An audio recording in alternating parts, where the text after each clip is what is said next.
अस्सलाम वालेकुम नाज़रीन, एक नई नशिस्त में इफ्तिखार शराजी का सलाम कबूल कीजिए। इस वक्त हम मौजूद हैं पार्लियामेंट हाउस इस्लामाबाद में, गोया कि पार्लियामेंट हाउस के जहाँ पे एक स्टेज सजा है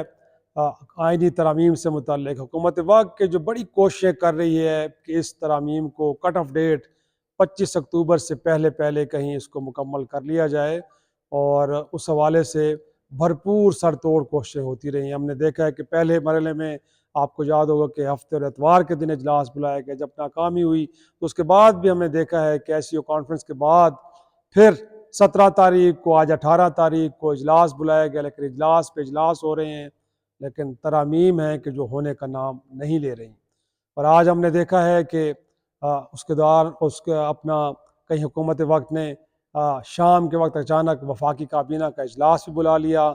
और तासुर ये दिया गया कि शायद अब मुसवदे पे इत्तफाक हो गया है, और उसके बाद अब इसको कहीं दोनों ऐवानों में पेश किया जा रहा है, और उसके नतीजे में अब ये जो आइनी तरामीम है मुकम्मल हो जाएंगे। और उस दौरान हमने देखा है कि खसूसी कमेटी जिसका इजलास होता रहा कई रोज़ तक, और आज उसमें अगरचे ना तो तहरीक इंसाफ थी, ना मौलाना फजल रहमान साहब के जो इस मामले में कलीदी मुज़ाकरात कार या इनपुट देने वाले कामरान मुर्तज़ा थे, ना ही ENP के अमल वली खान थे। लेकिन जब खुर्शीद साहब बाहर निकले हैं तो उन्होंने ये नवीज़ सुनाई है कि इस पे इत्तफाक हो गए मुसवदे पे, लिहाजा 26 तरामीम होने जा रही हैं, और ये 26 तरामीम अब काबीना में पेश की जाएंगी, और काबीना से मंजूरी के बाद सेनेट और कौमी असम्बली से इनको 2/3 अक्सरियत से मंजूर करा लिया जाएगा। लेकिन इस दौरान हमने देखा कि मौलाना फजल रहमान और दीगर जमातें, बल्कि हम कहें कि तहरीक इंसाफ तो पहले ही ये कह रही थी कि नंबर्स के एम तो पूरे नहीं है, हुकूमत के फेवर में नहीं है। गोया कि देखा जाए तो ना तो कौमी असम्बली के अंदर 2/3 अक्सरियत मौजूद है हुकूमत वक्त के पास, और सेनेट ऑफ पाकिस्तान के अंदर भी या उनके पास कम अज़ कम 5 से 6 अरकान को जो है वो एक तरह से घाटा है, उनको उनके पास नहीं है रिक्वायर्ड। तो ऐसे में कैसे मुमकिन है, और कहा यह जा रहा था कि उनके अरकान को कहीं धमकियाँ दी जा रही हैं, कहीं उनको करोड़ रुपए का लालच दिया जा रहा है, कहीं उनके बच्चों को अगवा किया जा रहा है। तो ये सब कुछ इसीलिए किया जा रहा है कि हुकूमत ने नंबर्स गेम को अपनी फेवर में करना है, क्योंकि ना तो तहरीक इंसाफ इस तरमीम पर राज़ी हो रही थी, और ना ही मौलाना फजल रहमान साहब के, जिनका बड़ा कलीदी रोल था। और आज भी हमने देखा है कि बिलावल भुट्टो जरदारी साहब गोया के गए एक उस वक्त में कि जब तहरीक इंसाफ का वफद बैठा था मौलाना के पास, और दूसरे कमरे में वो भी मिलने के लिए पहुंच गए, और कोशिश ये थी कि मौलाना को लाया जाए, लेकिन ऐसा मुमकिन नहीं हो पाया। उस दौरान फिर वो हैदराबाद चले गए, लेकिन जाते जाते अपनी पार्टी काबरीन से भी उन्होंने खिताब किया, और बड़े वाज़ेह तौर पर उन्होंने कहा है कि वो ताकत के ज़ोर पर इन तरामीम को कराएंगे। तो वो ताकत कहाँ से आ रही थी, वो किस बुनियाद पर ये बात कर रहे थे, तो ये कहानी कुछ आपको आज बयान करने की मैं कोशिश करूँगा।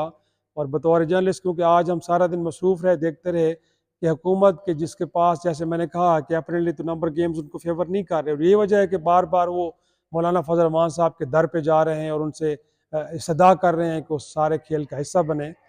तो क्या वजह है कि आज हुकूमत के शोल्डर अप हैं, और उन्होंने अचानक ये कह दिया कि जी कमेटी ने भी मुसवदे को जो है वो मतलब मुतफ़क़ा तौर पर मंजूर कर लिया है, और शाम में वफाकी काबीना का इजलास हो रहा है। इस दौरान सदर पाकिस्तान से मिलने चले गए वज़ीर आज़म शहबाज शरीफ साहब। तो ये सारी कहानी आनन फानन हुई कैसे? और इस दौरान हमने देखा है कि मीडिया के नुमाइंदों को व्हाट्सएप मैसेजेस आए कि अब पार्लिमान के बाहर सिक्योरिटी को हाई अलर्ट कर दिया गया है, क्योंकि वो लोग कि जिनके बारे में कहा जा रहा है कि वो लापता है अरकान पार्लियामेंट, जिनके बारे में कहा जा रहा है कि उनको मुबैना तौर पे अगवा कर लिया गया है, उन लोगों को पार्लिमान में लाया जा रहा है। तो बिल्कुल हुआ भी ऐसे है, ऐसे में कि 7:30 बजे वफाकी काबीना का इजलास, और इस दौरान एक किया कार्निवल बड़ी गाड़ी आती है काले रंग की, काले शीशों की, और इस पार्लिमान के सामने से गुजरती हुई पिछवाड़े में जाती है,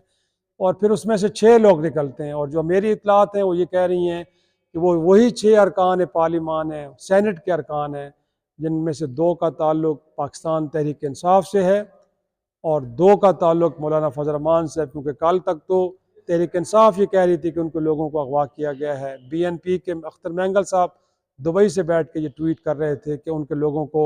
हरासा किया जा रहा है, उनके बच्चों को अगवा किया जा रहा है वोट डालने के लिए। और कल उनकी जब खातून सेनेटर आई हैं तो सेनेट के इजलास में भी वो रो पड़ी हैं कि जिस तरह उनको दबाव में लाया जा रहा था और कहा जा रहा था कि आपने इस सारे मामले में वोट करना है।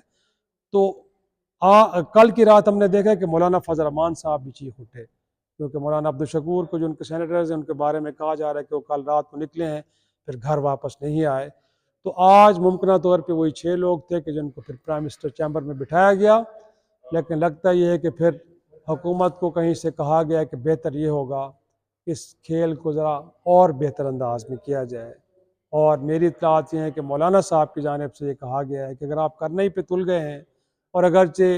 ये तासुर मिल रहा है कि वो तरामीम नहीं हो रही कि जो बहुत ज़्यादा ख़तरनाक थी, जो पार्लिमान के लिए अदलिया के लिए शायद ख़तरनाक थी, उनको ख़त्म कर दिया गया और 56 से अब 26 पे आ गई हैं। और उसमें भी ऐसा ही है कि ना तो कॉन्स्टिट्यूशनल कोर्ट्स बन रही हैं और ना कुछ ऐसा होने जा रहा है कि जिसमें सिविलियंस के मामलात को मिलिट्री कोर्ट्स में लेके जाया जाए। और साथ में ये भी है कि ना तो ये कहा जा रहा है कि जो किसी पार्टी को गलत करार देने का मामला है वो बजाय सुप्रीम कोर्ट के और चीफ एग्जीक्यूटिव के हाथ में दे दिया जाए। तो ये तरामीम नहीं हो रही, तो विन विन सिचुएशन है सबके लिए। तो बेहतर ये है कि वो जो मुग़वी अरकान हैं वो सैनेट के हों या कौमी असम्बली के, बजाय वो किसी गाड़ी में आएँ काले शीशों वाले की, बेहतर ये है कि मरकज़ी दरवाजे से दाखिल हों और जाके पार्लिमान में जाके अपना वोट कास्ट करें। तो लगता ये है कि फिर इसके बाद जो आज सैनेट के अंदर इन तरामीम को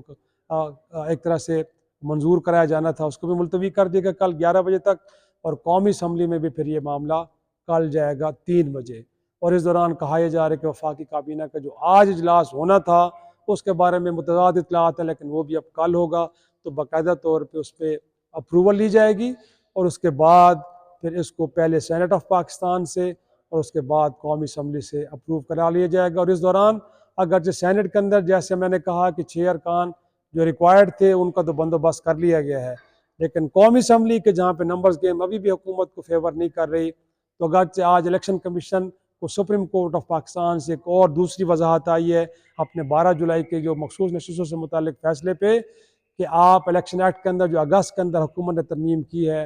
आप उसके साथ नहीं जा सकते मिस्टर इलेक्शन कमीशन, बल्कि आपको 12 जुलाई के फैसले के साथ जाना चाहिए, क्योंकि जो तरामीम है उससे किसी के बुनियादी हकूक़ मुतासर हो रहे हैं और तहरीक इंसाफ है। लिहाजा 12 जुलाई के फैसले पर अमल दरामद करें। लेकिन आज भी इलेक्शन कमीशन ऑफ पाकिस्तान ने सुप्रीम कोर्ट के इस हुक्मनामे को तस्लीम नहीं किया, और जो इतलात वहाँ से आ रही हैं कि सिकंदर सुल्तान राजा साहब को वहाँ की कानूनी टीम यह मशवरा दे रही है कि आप एक्ट पर अमल दरामद करें। तो मुमकिन तौर पर कल वहाँ से जो हुक्मनामा जारी होगा उसके नतीजे में मखसूस नशिस्तें कि जो पहले ही पीपल्स पार्टी मुस्लिम लीग नून को दी गई हैं वो दोबारा दे दी जाएंगी। लिहाजा अगर वो मिल जाती हैं तो नंबर गेम वैसे ही पूरी हो जाएगी, और नहीं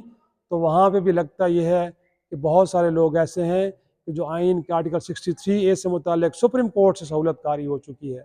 गोया कि वहाँ से कह दिया गया है कि वो अरकान को जो अपनी पार्टी की आदत की मर्जी के ख़िलाफ़ भी किसी तरमीम को या बिल को वोट करेंगे, उनका वोट कास्ट होगा, भले बाद में उनको नाअहल करार दे दिया जाएगा। तो मुमकिन तौर पर ऐसा भी हो सकता है कि तहरीक इंसाफ या कुछ और जमातों के लोग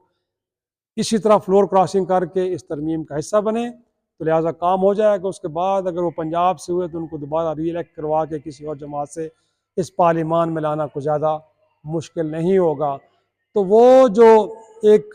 मनसूबा शुरू हुआ था तरामीम का, उनको ले कर अब चीज़ें अपने आखिरी मरहल में दाखिल हो चुकी हैं।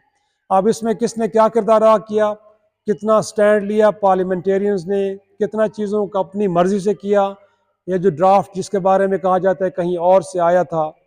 क्योंकि जब अब शुरू में आपको मालूम है कि इजलास बुलाया गया था कितनी उजलत में, कोई ड्राफ्ट किसी के पास था ही नहीं। इवन के वज़ीर कानून भी ढूंढ रहे थे उस वक्त आज़म नज़ीर तारड़ साहब के वो ड्राफ्ट है क्या जिसको मंजूर करवाना है। तो लगता ये था कि ये ड्राफ्ट कहीं और से आया था। लेकिन अगर ऐसा हो गया है कि ना तो कॉन्स्टिट्यूशनल कोर्ट्स बन रही हैं,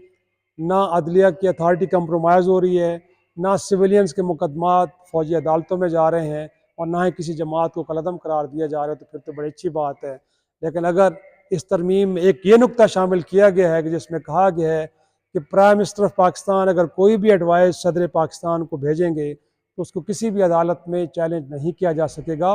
तो मेरा ख़्याल में ये वो एक नुक्ता है कि जिसके अंदर पूरा एक दरिया छुपा है। तो गोया कि कल को अगर इस मुल्क के वज़ीर आज़म किसी जमात को या किसी शख्स को बैन करेंगे तो फिर उस अमल को किसी अदालत में चैलेंज नहीं किया जा सकेगा। तो ये तो कल को पता चलेगा कि ये तरामीम कितनी पार्लिमान के अदले की बालादस्ती और स्पीडी जस्टिस के लिए लाई गई हैं और कितनी गैर जमहूरी ताकतों को तक़वियत देने के लिए लाई गई हैं। और इसमें किसने क्या क्या खेल अदा किया, शायद इसके लिए भी हमें ज़्यादा देर तक इंतज़ार नहीं करना पड़ेगा। तमाम चेहरों से नकाब जल्द उठ जाएंगे। अगले नशिस्त तक के लिए इजाज़त दीजिए। खुदा हाफिज़।